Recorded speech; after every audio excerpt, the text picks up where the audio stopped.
आपण बघत आहात धुमाकूळ महाराष्ट्र न्यूज, मराठी बातमी आपल्या हक्काची। आपल्या परिसरातील ताज्या आणि महत्त्वाच्या बातम्या पाहण्यासाठी आजच आपल्या धुमाकूळ महाराष्ट्र न्यूजला YouTube वर सबस्क्राइब करा आणि बेल आयकॉन प्रेस करा। केवायसी होऊनही महिना उलटला, शेतकऱ्यांच्या खात्यात नुकसान भरपाईचे पैसे नाहीत।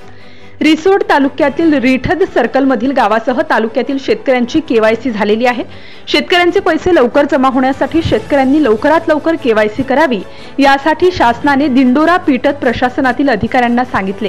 त्यास प्रतिसाद देत शेतकऱ्यांनी केवायसी केल्यात, पण एक महिना उलटूनही शेतकऱ्यांच्या खात्यात एकही रुपया आला नाही, अशी खदखद शेतकऱ्यांनी व्यक्त केली आहे।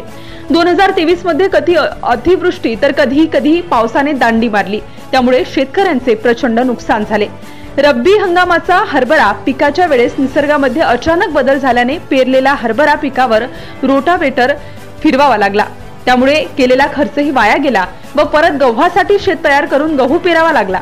त्यामुळे आर्थिक अडचणीत आलेला शेतकरी आता मेटाकुटीस आलेला आहे। अनेक शेतकऱ्यांनी पीक विमा काढला, सर्व प्रक्रिया पूर्ण करूनही अद्यापपर्यंत विमाही मिळाला नाही।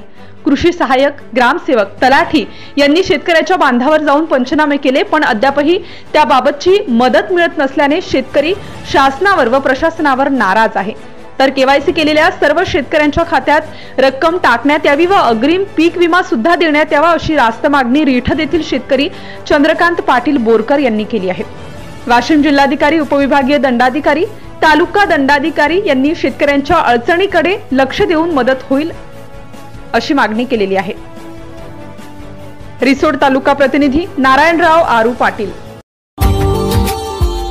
Subscribe now and press the bell icon. Never miss an update.